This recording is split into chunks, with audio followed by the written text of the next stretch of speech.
High, আমি রিপ্পা। আশা করছি সকলে ভালো আছো। চলে এলাম আজও একটা নতুন ব্লগ নিয়ে। তবে আজকের ব্লগটা কিসের উপরে নিশ্চয়ই তোমরা টাইটেল দেখে গেস করেছো। কি করব বলো, এত সুন্দর সুন্দর মুহূর্তগুলো ক্যামেরা বন্দি না করে আর পারিনি। আর ক্যামেরা বন্দি যখন করেইছি তখন আর তোমাদের সাথে শেয়ার না করে কি করে থাকি বলো। তবে যাই বলো, এই রাস্তার ভিউটা কিন্তু দেখতে জাস্ট অসাধারণ লাগছে। মেঘলা মেঘলা ওয়েদার, বেশ ভালো লাগছে। তবে হ্যাঁ, আজ কিন্তু আমি একা যাচ্ছি না, আমার সাথে অনেকেই ছিল, তোমরা দেখছোই। গাড়ি ভর্তি আমরা সকলে বেশ হুল্লোড় আর মজা করতে করতে বেরিয়ে পড়েছি। আমার বাড়ি থেকে দূরত্বটা অনেকটাই দূর, তার জন্য সবাইকে সঙ্গে নিয়েই বেরিয়েছি, যাতে আমার একটুও বোরিং না লাগে। আমার একা একা কোথাও যেতে ভালো লাগে না, বিশেষ করে দূরে কোথাও তো একা যেতে ভালোই লাগে না। সঙ্গে যদি কেউ থাকে তাহলে গল্প করতে করতে পুরো রাস্তাটাই কেটে যায়, তাই না? রাস্তাটা দেখো, জাস্ট অসাধারণ লাগছিল। আর এই রকম মেঘলা ওয়েদার তো বলাই যাবে না, আমার ভীষণই ভালো লাগে। কিন্তু দুঃখের বিষয়, আমরা হঠাৎ করেই রাস্তায় বৃষ্টির সম্মুখীন হই, আর আমার মনটাই পুরো খারাপ হয়ে যায় যে আমি ভালোভাবে প্রোগ্রামে অ্যাটেন্ড করতে পারবো কি পারবো না। যাই হোক, অনেক ঝড়ঝাপটা বৃষ্টি পেরিয়ে ফাইনালি আমি প্রোগ্রামে পৌঁছেছি। আজ আমি এসেছিলাম রায়গঞ্জের বাঙালবাড়ির এক মিটআপে। সবার রিকোয়েস্টে আজ আমার এখানে আসা। ভীষণ ভালো লাগছিল গাড়ি থেকে নামা মাত্রই, কারণ ওদের এত সুন্দর বিহেভিয়ার, বিশেষ করে রাজকে একটা স্পেশাল থ্যাঙ্কস দেওয়াই যায়, কারণ এত সুন্দরভাবে রেসপেক্ট করার জন্য। সত্যি প্রথম থেকে ও আমায় অনেক কেয়ার করেছে। আর শুধু রাজ না, দীপাও খুব মিষ্টি। তোমাদেরকে দেখাবো, কারণ আমি সবেমাত্র প্রোগ্রামে অ্যাটেন্ড করেছি। আর প্রোগ্রামে আসা মাত্র সত্যি এত ভালোবাসার মানুষ দেখবো আমি এখানে না এলে বুঝতেই পারতাম না। আমার এতই ভালো লেগেছে, আর ওদের সবাইকে এতই ভালো লেগেছে। ফার্স্ট টাইম আমার সবার সাথে দেখা, যদিও বা আজকের দিনটাতে, কিন্তু বিশ্বাস করবে না, আমার মনে হচ্ছিল ওদের সাথে আমার অনেক দিনের পরিচয়। আর বাকিদের দেখে তো তোমরা বুঝতেই পারছো এত সুন্দর একটা মুহূর্ত, মানে কি বলবো, আমার এতই ভালো লাগছে যেটা আমি আর মানে মুখে বলে তোমাদের বোঝাতে পারবো না। এখন আমি ভয়েসগুলো দিচ্ছি আর চিন্তা করছি যে সেই মুহূর্তগুলো কতই না সুন্দর ছিল। আগে অনেক প্রোগ্রামে গেছি, অনেক প্রোগ্রামে অ্যাটেন্ড করেছি, কিন্তু এইরকম ফিলিংস হয়নি, আর এরকম আমার মনে হয়নি আজ আমার এখানে এসে এতটা ভালো লাগছে, যেটা আমি আগে কখনো ফিল করিনি।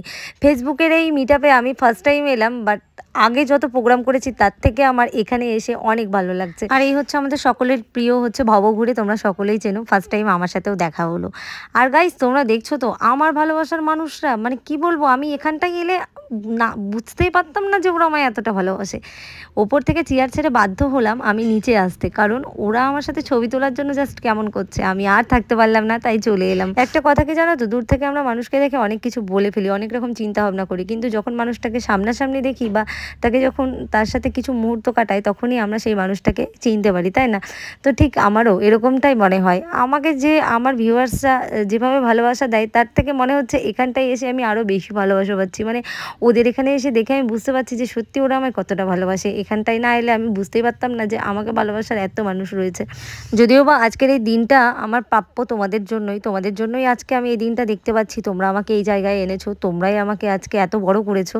সো তোমাদের নিয়ে আমি সামনের পথগুলোও এগিয়ে যেতে চাই, তোমাদের ভালোবাসা সবসময় চাই। এভাবে যেন তোমরা আমাকে ভালোবাসতে পারো, আর আমিও যেন তোমাদেরকে এভাবেই রেসপেক্ট করতে পারি। আমি একটা জিনিসই জানি যে আমরা কেউ ছোট না, আমরা কেউ বড় না, আমরা সবাই মানুষ, তাই সবাইকে ভালোবাসা দিয়ে এগিয়ে যেতে হবে। আজ আমি এই জায়গাটায় এসেছি তোমাদের হাত ধরেই তো ঠিক এরকমই প্রত্যেকটা ক্রিয়েটারই যখনই ওপরে যায়, তখনই ছোট ছোট ক্রিয়েটারদের হাত ধরেই কিন্তু ওপরে যায়, কিন্তু একটা সময় তারা ভুলে যায় যে তারা কি ছিল আর কোথা থেকে কোথায় এলো। তো সেটা হয়তো আশা করি আমার মধ্যে কখনো আসবে না, আর আমি এমনটা হতেও চাই না। আমি যেমন আছি তেমনই থাকতে চাই, তোমাদেরকে নিয়েই আমি এগিয়ে যেতে চাই। তোমাদের ভালোবাসা যদি সবসময় আমার সঙ্গে থাকে, আশা করি এরকম মুহূর্ত আমার জীবনে বারবার আসবে। আচ্ছা, তার আগে তোমরা আমায় একটা কথা বলো তো, যারা যারা এই মুহূর্তে ভিডিওটা দেখছো, তারা কারা কারা ওই দিন ওই প্রোগ্রামে অ্যাটেন্ড ছিলে, প্লিজ একটা ছোট্ট করে কমেন্টস করে দিও, ঠিক আছে? কারণ যারা যারা আমাকে এতটা ভালোবাসা দিয়েছে, তাদের মোটামুটি সবাইকেই আমি আমার ভিডিও ফ্রেমে নেওয়ার চেষ্টা করেছি, যাতে এই ভিডিওতে সবাই থাকে। কারণ সবাইকে নিয়েই আজকের এই দিনটা ছিল, সবাইকে নিয়ে এই স্পেশাল মুহূর্তটা আমরা পার করেছি। আর ওখানটা গিয়ে আমার আরও একটা জিনিস এতটা ভালো লেগেছে, যেটা আমি না বলে পারছি না। মানে সবার মধ্যে এত সুন্দর একটা ঐক্যবদ্ধ, এত সুন্দর একটা একতা দেখেছি, যেটা কি বলবো, আমাদের এই সাইডে দেখাই যায় না। মানে ওখানে গিয়ে এই জিনিসটা আমি খুব ভালো করে লক্ষ্য করেছি, খুব ভালো লেগেছে। সবার বিহেভিয়ার ভীষণ ভালো। আমি যাওয়ার থেকে সবার কাছ থেকে যে এতটা রেসপেক্ট পাবো, সত্যিই এতটা আশা করিনি। মানে আমি যতটুকু আশা করেছি তার থেকে অনেকটা বেশিই পেয়েছি। সবাইকেই মোটামুটি মোটামুটি অনেক ভালোবাসি আমিও, শুধু তোমরাই যে আমায় ভালোবাসো এমনটা নয়, যারা আমায় যতটা ভালোবাসে ঠিক আমিও চেষ্টা করি তাদেরকে ততটাই ভালোবাসা দেবার। আর দেখো গাইস, এগুলো তো জাস্ট সাময়িক, তাই না? আমরা যেখানেই যাই না কেন সেটা সাময়িক কিছু সময়ের জন্য, হয়তো সেখানে আমাদের অনেক মানুষের সাথে পরিচয় হয়, অনেকের সাথে আমাদের ওঠা বসা হয়, কিন্তু সেগুলো শুধুই সাময়িক। তারপর তো আমরা যে যার মতো যার যার জায়গায় ফিরে আসি, কিন্তু সেখান থেকে ফিরে আসার সময় আমরা সাথে নিয়ে আসি তাদের আচরণটা, তাদের ব্যবহার। সেই ব্যবহারই আমাদের কিন্তু বাড়ি আসার পরে মনে করিয়ে দেয় যে সে মানুষটা আমাদের সাথে কেমন বিহেভ করেছে, হোক সেটা খারাপ বিহেভিয়ার, হোক সেটা ভালো বিহেভিয়ার। আমরা কিন্তু বাড়ি যাওয়ার পর আমাদের এইটাই মনে হয়, ইস ও আমার সাথে এরকম একটা ব্যবহার করেছে। আবার যখন আমরা কারো কাছ থেকে অনেক ভালোবাসা পাই, সেটাও কিন্তু আমাদের মনে হয় যে ওখানটায় গিয়ে অনেক আদর পেয়েছি, অনেক সম্মান পেয়েছি, অনেক ভালোবাসা পেয়েছি। ঠিক যেমনটা আমার মনে হয়েছে বাড়ি আসবার পরে, যে সত্যি তোমরা আমায় এতটা ভালোবেসেছো, এতটা ভালোবাসা দিয়েছো, যে এতটা আমি আশাই করিনি, তার থেকে বেশি পেয়েছি তোমাদের কাছে। আর আমি বলবো তোমরা বেশি বেশি করে ধন্যবাদ সেই মানুষগুলোকে জানাবি যারা আমায় ওখানে সসম্মানে ইনভাইট করেছে, যারা সসম্মানে আমায় ওখানে নিয়ে গেছে। আমি বলবো তাদের ধন্যবাদটা দেবে, কারণ তারা না থাকলে হয়তো আমি ওখানে যেতাম না। আর আমি যদি ওখানটায় না যেতাম, হয়তো তোমাদের সাথে আমার দেখা হতো না, তোমাদের এই ভালোবাসাটা পেতাম না, আর তোমরাও আমাকে দেখতে পেতে না। কি বলো, তাই না? ওখানটায় না গেলে তো আমি বুঝতেই পারতাম না যে অনেক কিছু অচেনা জিনিস খুব তাড়াতাড়ি আপন হয়ে যেতে পারে। সত্যি বলছি, আমি ভাবতেও পারিনি যে আমার অপরিচিত মানুষগুলো আমার কাছে পরিচিতি হয়ে যাবে এত তাড়াতাড়ি, যে আমি তাদের এতটা আপন করে নেব ভাবিনি, এতটা কাছের মনে হয়, এতটা নিজের মানুষ মনে হয়, সত্যি আমি বুঝতে পারিনি। কারণ আমি ওখান থেকে ফিরে আসবার পরে ভীষণ মন খারাপ লাগছিল তাদের জন্য, কারণ হয়তো আমি তাদেরকে চিনতাম না, হয়তো জানতাম না, কিন্তু যতক্ষণ টাইম আমি তাদের সাথে কাটিয়েছি আর যতক্ষণ মুহূর্ত আমি তাদের সাথে পার করেছি, সেটাই আমাকে বারবার মনে করিয়ে দেয় যে তারা আমার কাছে কতটা আপন। যাই হোক, আরও একটা জিনিস যেটা আমি ক্যামেরাবন্দি না করে পারিনি, এই যে ভদ্রলোকটাকে দেখছো তোমরা, সত্যি বলছি যে সেও যে আমার ফ্যান বা ইনি যে আমার ভিডিও দেখে, সত্যি আমি ভাবতে পারিনি। মানে এই ভদ্রলোক, মানে হয়তো আমার বাবার বয়সী হবে উনি, তো উনি এসে আমাকে বলছিল যে কিছু কথা বলার জন্য। আমি অবাক তাকে দেখে, যে সত্যি এরকম মানুষও রয়েছে যারা আমায় ভালোবাসে, আর উনি আমার ভিডিও দেখে, সেটাও আমি অবাক। সত্যি আমার এত ভালো লেগেছে, মানে ওইখানকার ঐক্যবদ্ধ আর একতা দেখে এত ভালো লেগেছে আমার, যেটা আমি বারবার না বলে পারছি না। এই মুহূর্তগুলো দেখলেই মনে হয় সত্যি দিনটা কতটা স্পেশাল ছিল। আর এই স্পেশাল দিনটাকে আরও সুন্দর করেছে রাজদীপা, কারণ তারাই গোটা প্রোগ্রামটাকে অর্গানাইজ করেছে। শুধু কি তাই, আরও দুটো মানুষের কথা না বললে তো অনেকটাই কম হয়ে যাবে, তাই না? সুস্মিতা দি আর উত্তম দা। স্পেশালি আমি কি বলবো, ধন্যবাদ বললেও অনেকটাই কম হয়ে যাবে। সুস্মিতা দি, উত্তম দা, এরা অনেক সুন্দরভাবে আমাকে অভিনন্দন জানিয়েছে। সত্যি আমার অনেক ভালো লেগেছে। থ্যাংক ইউ সুস্মিতা দি। আর কি বলবো, থ্যাংক ইউ বললেও মনে হয় কম বলা হয়ে যাবে। তোমাদের অনেক ভালোবাসা পেয়েছি সেখানে গিয়ে, অনেক ভালো লেগেছে। নেক্সট বার আমি আশা রাখবো আবার তোমাদের সাথে খুব তাড়াতাড়ি আমার দেখা হবে। হয়তো আমি চট করে কোনো মানুষের সঙ্গে মিশি না বা মিলে যেতে পারি না, তবে হ্যাঁ, কিছু কিছু মানুষ রয়েছে যাদের সাথে আমার একবার যদি অ্যাডজাস্ট হয়ে যায়, তাহলে খুব সহজেই আমি তাদের সাথে মিশে যাই। সকলে ভালো তো? ভিডিও দেখা হয়, পেলাম, এসে ভীষণ ভালো লাগছে। আর তার থেকেও বড় কথা, স্পেশাল থ্যাঙ্কসটা আমি তাদেরকে জানাবো।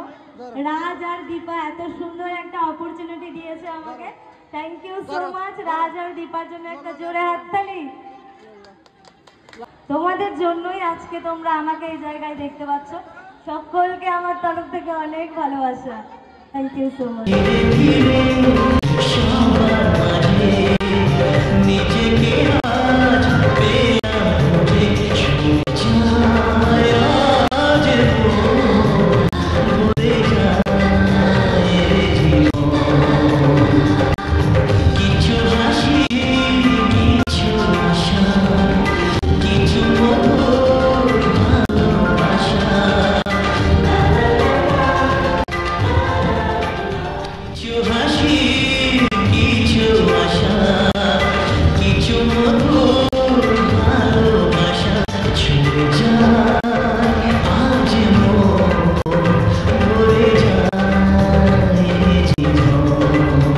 গাইস, আরও একটা সুন্দর মুহূর্ত যেটা আমার কাছে অনেকটাই স্পেশাল ছিল, আমার হাতে কিছু ভাই বোন দিদিদের সম্মানিত করা হয়েছিল, যেটা আমার ভীষণ ভালো লেগেছিল। আর জানো তো গাইস, আজকের দিনটা একদম স্মরণীয় করে রাখবো। তোমাদের ভালোবাসার সাথে সাথে আরও অনেক কিছু পেয়েছি। তো থ্যাংক ইউ সো মাচ সকলকে। আমার তরফ থেকে অনেক ভালোবাসা জানিয়ে আজকের ভিডিওটা আমি শেষ করব। হয়তো অনেক বক বক করে ফেললাম। ভিডিওটা যদি তোমাদের ভালো লাগে অবশ্যই একটা লাইক কমেন্ট শেয়ার করো, কারণ আমি অনেকক্ষণ ওখানে ছিলাম, বলতে পারো সবার শেষে আমি বাড়ি গিয়েছি, কারণ আমি লেটে এসেছি, লেটেই বাড়ি বাড়ি গেছি। আর বাড়ি যাওয়ার আগে সবার সাথে কাটানো আরো কিছু মুহূর্ত তোমাদের সাথে শেয়ার করলাম। বাড়ি যাওয়ার আগে সবার সাথে আরেকটু ছবি ভিডিও এগুলো করছিলাম, কারণ এগুলোই তো স্মৃতি হয়ে থাকবে, তাই না? যেগুলো বারবার মনে করিয়ে দেবে যে আমরা কি করেছি একসাথে থেকে আর কি না করেছি। তো মোটামুটি সন্ধেই লেগে গেছিল, এই যে একটু একটু অন্ধকারও হয়েছিল। আমারও মনটা ভীষণ খারাপ লাগছিল, সত্যি এই সিচুয়েশনটা তোমাদের বোঝাতে পারবো না, অনেক খারাপ লাগছিল। সবাইকে অনেক মিস করবো, আশা রাখবো সবার সাথে যেন আবারও নেক্সট বার দেখা হয়। কেন জানি না মনে হচ্ছিল যদি আর কিছু মুহূর্ত ওদের সাথে কাটাতে পারতাম তাহলে হয়তো অনেকটা ভালো লাগতো।